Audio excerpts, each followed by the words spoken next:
In eastern Nigeria, everyone fears the billionaire's Igbo fiancé, whose ambition eclipses compassion. A maid skilled in storytelling uses folktales to soften her heart and remind the household of forgotten traditions and humanity. Before we continue, please comment, like, share and subscribe. The Okafor mansion stood on a quiet hill outside Awka, grand and watchful, like a ruler that never rested. Every corner gleamed with order, yet beneath the shine lived tension. Servants moved carefully, speaking in hushed tones, because everyone feared Adeline Okafor, the billionaire's fiancée. Her presence alone was enough to still conversations and straighten spines. She walked with purpose, her eyes always measuring, calculating. In her world, mistakes were unacceptable, emotions were weaknesses, and kindness was something to be earned, rarely given. Adeline had not always lived among marble floors and glass chandeliers. She had grown up with little, learning early that survival demanded toughness. Through relentless ambition, she had climbed from obscurity into the elite business circles of eastern Nigeria, eventually becoming engaged to Charles Okafor, one of the region's most powerful businessmen. But the climb had hardened her. Traditions meant nothing to her now. Old songs, folktales, and proverbs were, in her opinion, relics of a past that rewarded patience instead of progress. The household felt her cold discipline daily, and no one dared challenge it. When Mary Daniels arrived as the new maid, no one paid her much attention. She was young, soft-spoken, and carried herself with an unusual calm. Unlike the others, she greeted everyone warmly, even when the gesture was not returned. That evening, as she cleaned the veranda beneath the fading sunlight, she began to hum a gentle folk melody her grandmother once told stories to. The sound drifted through the open windows, light and unguarded. From her room upstairs, Adeline froze. The melody tugged at something she had long buried, memories of nights when stories were told by lantern light and hearts were still allowed to feel. She dismissed the sensation quickly, but the silence she returned to felt heavier than before. Unnoticed by all, the first crack had appeared in the walls Adeline built around herself. Morning came early at the Okafor mansion, carried in on the scent of wet earth and the distant call of village roosters. The household woke with its usual tension, servants moving like shadows to avoid mistakes. Adeline descended the staircase precisely at 7, her expression unreadable. Yet something from the previous night lingered in her mind, the tune the new maid had hummed. It had followed her into sleep, wrapping itself around memories she had not invited in years. She told herself it was nothing. Distractions were dangerous. Mary noticed the shift immediately. She had learned long ago that silence speaks loudly in powerful homes. As she arranged flowers in the living room, she caught Adeline watching her from across the hall, eyes sharp with suspicion rather than anger. Mary lowered her gaze respectfully but did not shrink. Instead, she spoke when spoken to, moved with care, and worked with a gentleness that felt out of place in such a rigid house. Later that afternoon, while the other servants ate quietly in the back courtyard, Mary began telling a story without raising her voice. It was a simple folktale about a wealthy hunter who forgot the village that raised him. Her words flowed naturally, shaped by rhythm and pauses rather than volume. One by one, the servants stopped eating. Even the wind seemed to listen. They knew stories were not welcome here, yet no one interrupted her. Adeline heard the murmur from her study. Annoyed, she stepped outside, prepared to end it. But as she approached, the words reached her clearly. The hunter in the story had built high walls around himself, believing strength lived in isolation, until loneliness became his greatest enemy. Adeline stood frozen, unseen at the edge of the courtyard. Her chest tightened again, this time sharper. When the story ended, silence followed. Adeline turned away before anyone noticed her, anger and unease twisting together.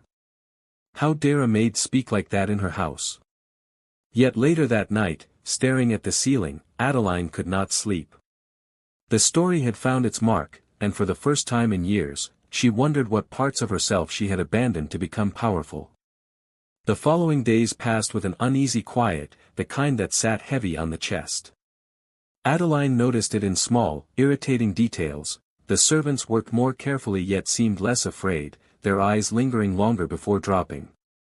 She did not like it. Order thrived on fear, and fear was slipping. At the center of this disturbance stood Mary, moving through the house with calm confidence, never crossing a line, yet somehow unsettling the balance Adeline had fought to build. One afternoon, rain fell hard against the iron roof, trapping everyone indoors. The air smelled of damp soil and polished wood. Adeline sat in the living room reviewing documents when she heard Mary's voice again, low and steady, telling another story to a group of younger staff near the kitchen doorway. This time, it was about a woman who abandoned her birth name to survive in a harsh world, only to lose herself in the process. The coincidence felt deliberate. Adeline's pen froze mid-signature. She rose slowly and walked toward the sound. When she appeared, the servants scattered in silence, leaving only Mary standing there, unshaken. Adeline's eyes narrowed. "Do you enjoy filling people's heads with nonsense?" she asked coldly. Mary bowed slightly, respect evident in her posture. "They are not nonsense, ma'am," Mary replied carefully. "Stories help us remember who we are when life tries to make us forget." The room felt smaller. For a brief moment, Adeline considered dismissing her on the spot. Instead, she asked, almost against her will, "And what if remembering makes one weak?" Mary met her gaze for the first time. "Then perhaps the weakness was never in remembering," she said softly, "but in forgetting." The word struck harder than any insult. Adeline turned away abruptly, her heart pounding. That night, she dreamed of her childhood village, dusty paths, laughter, her mother's voice calling her by a name no one used anymore. She woke before dawn, shaken, realizing with dread that Mary's stories were not just tales. They were mirrors. The tension in the Okafor mansion reached its peak the evening Charles Okafor announced he would be hosting influential guests. Such nights demanded perfection, and Adeline thrived on control. Every servant was warned, every movement rehearsed. Mistakes would not be forgiven. Yet beneath Adeline's sharp commands, something restless stirred. Since Mary's arrival, the house no longer felt entirely obedient. It watched her back now, as if waiting. As preparations continued, Mary was assigned to serve drinks in the outer lounge. She worked quietly, but her presence drew attention, not through beauty or boldness, but through the calm dignity with which she moved. During a brief pause, one of the older staff whispered a request. Could she tell a story later, when the night settled? Mary hesitated. She knew stories were forbidden, especially on a night like this.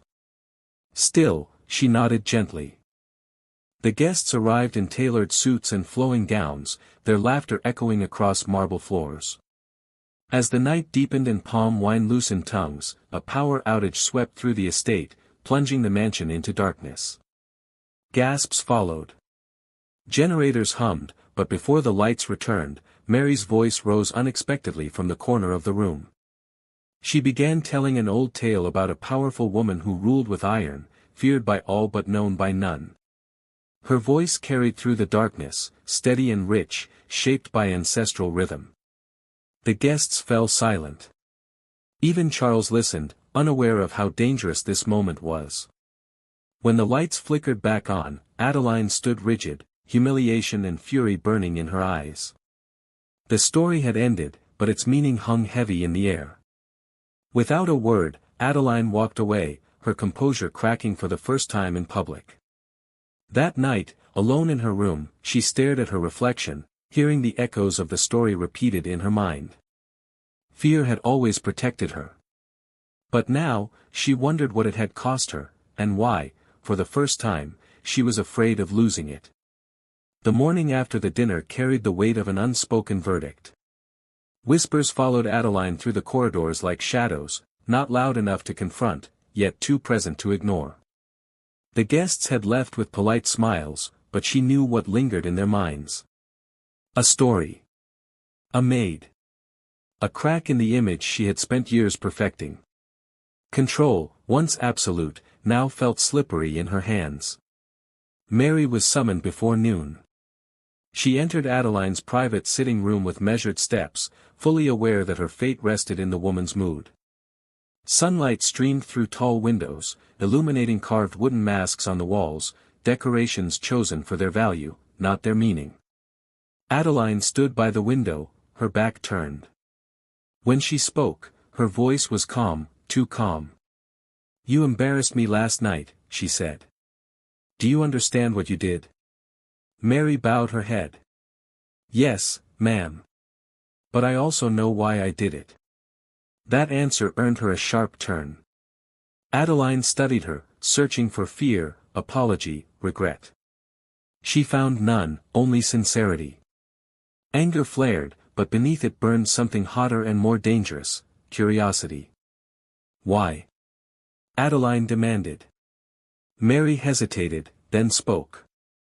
She told Adeline about her grandmother, about evenings when stories were used to heal wounds words could not touch. She spoke of how power without memory destroys itself, like fire without restraint. Each word landed carefully, like footsteps across fragile ground. Adeline listened despite herself, her hands clenched tightly at her sides. When Mary finished, silence filled the room. Adeline dismissed her without punishment, shocking them both.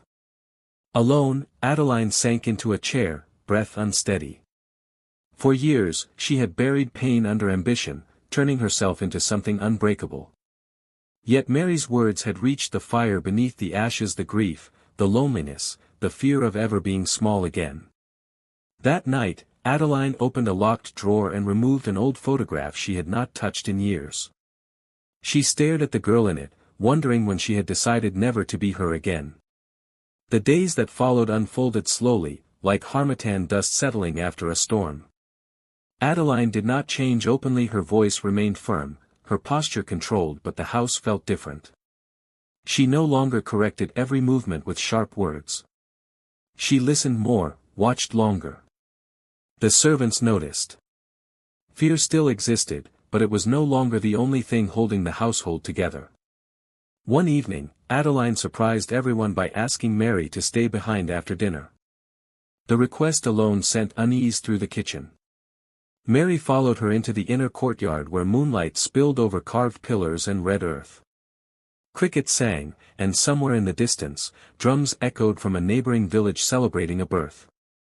Adeline stood still, arms folded, as if bracing herself against something unseen. "Tell me a story," Adeline said suddenly, her voice low. The words shocked her as much as they did Mary.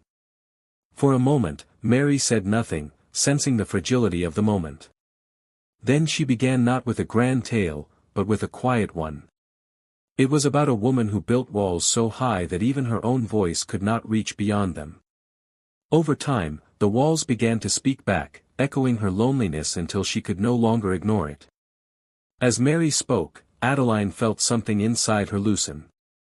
Images flooded her mind: her mother's laughter, the smell of rain on dry ground, the sound of her birth name spoken with love. She closed her eyes, fighting the tears that threatened to rise. When the story ended, Adeline did not speak for a long time.